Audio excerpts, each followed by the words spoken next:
I figured the best way to follow up on my Yukari video was to tackle another commonly hated Persona character. This one's a bit more on the hated side though than Yukari. In fact, some people are willing to go as far as say that she's the reason the original Persona 4 on PS2 is better than Persona 4 Golden. You guys know who I'm talking about, it's Marie. Before Persona 4 Golden was released on Steam in June of this year, I had only ever played the original Persona 4. I felt like it was a weak follow-up that didn't add much to the gameplay of Persona 3 other than fishing. I mean, it's an alright minigame, but really? That's all? Persona 4 Golden added some major improvements to the gameplay, like letting the player choose which skills to pass on to a fused persona, skill cards, giving party members better skills, making Risei useful. They added stuff back into the game that was already in Persona 3 as well, such as going out at night, the playable month of January, and then some. Even some of the new third-tier Persona skills are all variants of fusion spells from Persona 3. But enough about the stuff no one actually hates, let's get back to Marie here. Let's dissect the reasons why people hate her. I recently found a new research technique that works better than the one in my last video. I'm typing things into Bing now. Hobbit, hobbit, hobbit, hobbit, heartbreak, heartbreak, heartbreak, heartbreak. Not everyone finds this character to be that annoying. This is really just a matter of personal preference, so I'm not going to spend too much time on this point. The most common thing people say is that she's your typical run-of-the-mill tsundere, which is true, but those tendencies only really start to come out as you spend more time with her. At least as far as I've noticed. Another really important thing to keep in mind about games like Persona is that you're not gonna like every single character. It's in the game's very nature as a half-dating sim, that some characters click with different players. Some people lean more towards one type of character, and some lean more towards another type. Personally, I'm pretty neutral when it comes to this character's personality. Also, this is like the #1 reason that anyone can just pull out of their ass when they don't like a character.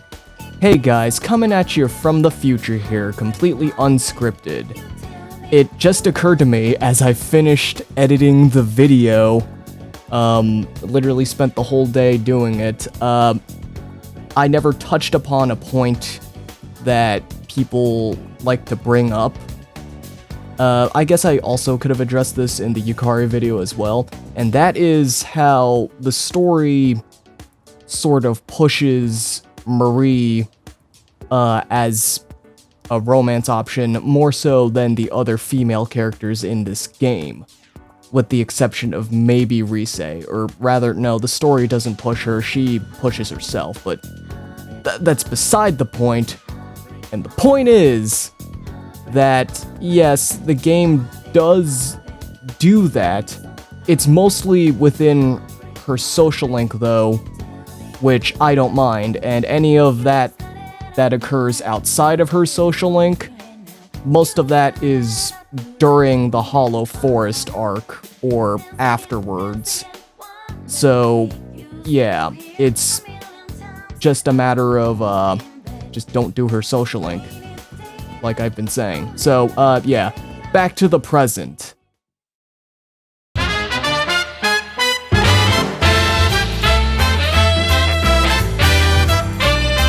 Her implementation into the story is the main reason people don't like Marie. After just finishing the game and having everything fresh in my head, I'm gonna give a rundown of my personal experience with her and how I felt through all of it. For most of the game, her presence is pretty inoffensive. It felt like they just added another NPC with the social link.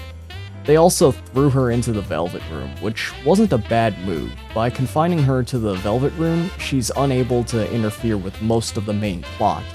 The first half of her social link is basically the same as the Elizabeth dates in Persona 3, just showing her around town while she awkwardly tries to process all of it. You also see her interact with the other main cast members. All of that stuff is fine. The second half of her social link was just bad. It's her and the protagonist trying to get her to remember where she came from. She lost her memory, a detail that was just briefly mentioned at the beginning. You squabble for like 5 more social link ranks until ultimately you end up not accomplishing anything. But that's all okay, because you can just make new memories with her even if she can't recall her old ones. I mean, sure?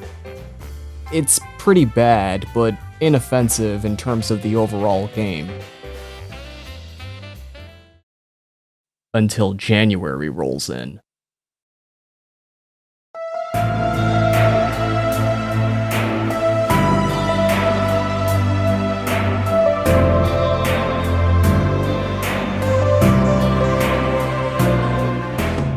So the game kind of hints at this throughout her social link, but the social link itself wasn't really that bothersome. Unsurprisingly though, Marie turns out to be important to the plot. In fact, she is directly related to the big baddies of the game, the eyeball guy and the gas attendant. Apparently, if she lets herself die, the fog that almost engulfed Inaba during the Adachi arc will be gone for good, but everyone's memories of her will disappear. Basically the game's way of retconning her for the regular Persona 4 ending. However, if the player chooses to go save her, you get a whole new dungeon with boss fights. The way this whole Marie conflict is solved is just so stupid though. They literally come up with a solution right on the spot.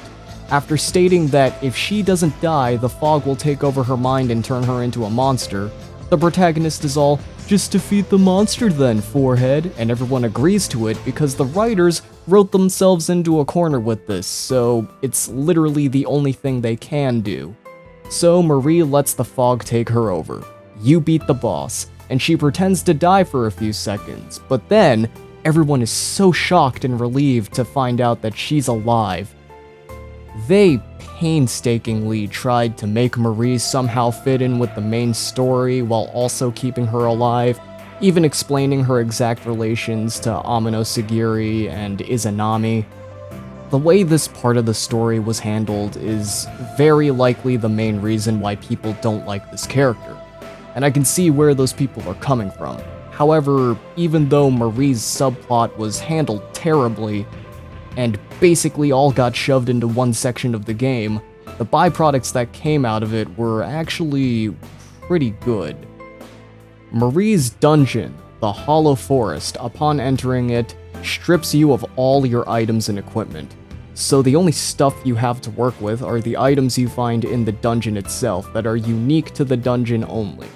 You also lose half your SP every battle, but you get SP regenerative accessories so you're never not able to cast magic. You just can't cast it constantly. You actually care about the items that you find in the dungeon because that's all you have now. This is near endgame, so you pretty much have everything you need at this point. What better way to challenge the player than to just make them fight without all of their OP shit? A lot of people hate this gimmick, but I actually like it.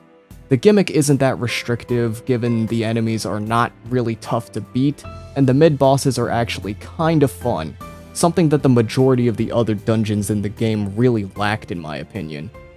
Most of them were just more like Tartarus, with longer hallways, but hey, everything's alright when you put a shiny coat of paint on it, right? Right? Your fiction, your fiction, your fiction. Boss will take you in to make yourself a hero. No, she really didn't. Her subplot was bad. So what? Does that invalidate everything else about Persona 4 Golden's attempt to improve the original game? For the majority of the game, Marie is just sitting in the Velvet Room. You're not required to do her social link, and she only becomes important to the plot when you advance her social link. Literally the only thing about this character that they make you put up with is her bad poetry, which is like less than 15 minutes worth of game time. You can ignore her entirely and just get the normal Persona 4 ending, but with all the added benefits to the gameplay that I mentioned before. But ignoring social links goes against the intention of the game. You're encouraged to form bonds with people. Yes, it's true, but it's not like I'm telling you to ignore all social links. I'm telling you to spend time with the characters you like.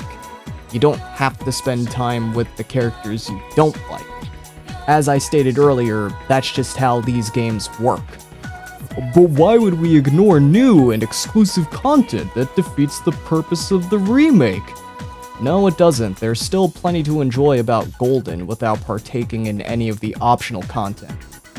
For example, you can enjoy Kingdom Hearts 2 Final Mix without doing the Data Org fights or Lingering Will.